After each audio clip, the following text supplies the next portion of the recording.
After driving 3.5 hours last Friday to have a session on my approach painted black, I was met with an unpleasant surprise on my arrival when we found the problem was completely wet. There was nothing I could do about it, although at least my friend Dave could try his approach on the other side of the road that was dry, which he sent in a couple of goes.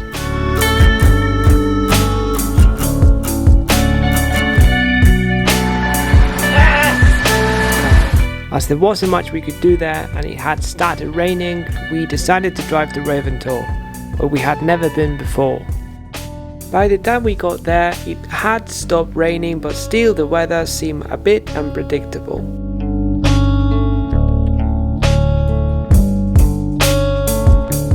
With so much climbing and climbing history in front of us, we didn't really know where to start with. So after having a desperate flash attempt on Weedkiller Traverse, we had a look in the guide and decided to start with something not too hard. Basha's problem was the first line we tried and we definitely found it challenging. It starts on undercuts and the first move is rather big if you are on the shorter side. After that you reach for a crimp and then you get to arguably the cracks, reaching and holding the finger pockets. After this you latch onto a crimp, and then the last move isn't too bad if you pogo your leg to the top jug or reach it out statically if you still have pins left in the tank.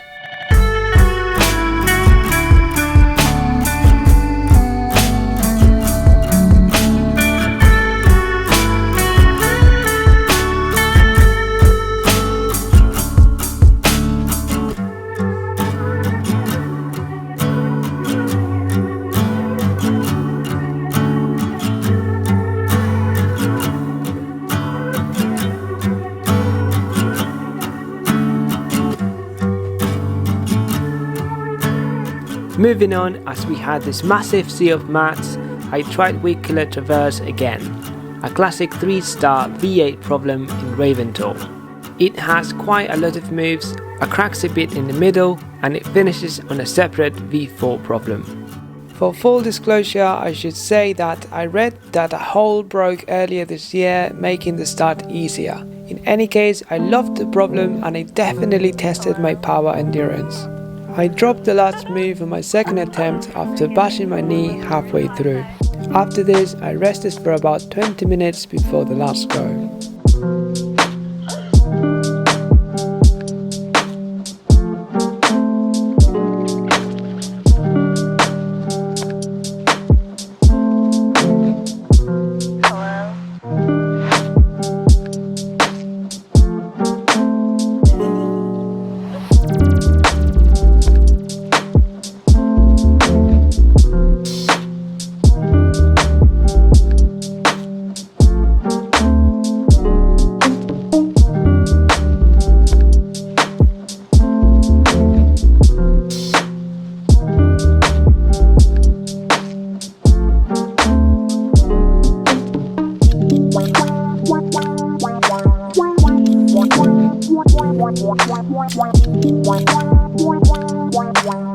Side was high and we still had some time to climb, so we rested for a bit and then I decided to try high Grin, another V8 block that shares the start with Weedkiller and finishes on Basha's problem.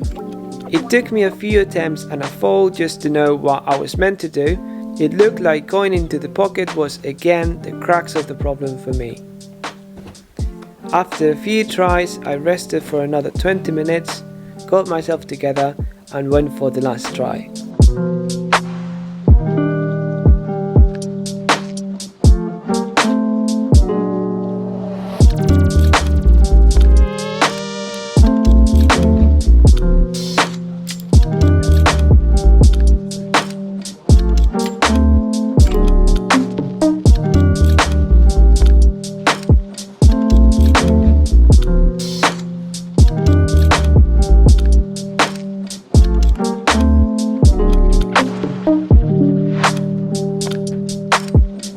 Stopping this problem officially made the day become my best day outdoors in terms of grades. I really wasn't expecting the day to turn out like this after the bad start. Anyway, I guess the moral of the story is that there's always room for hope, even on the grimmest days. Hope you enjoyed the video. If that's the case, please don't forget to like it, drop a comment, share and subscribe to the channel.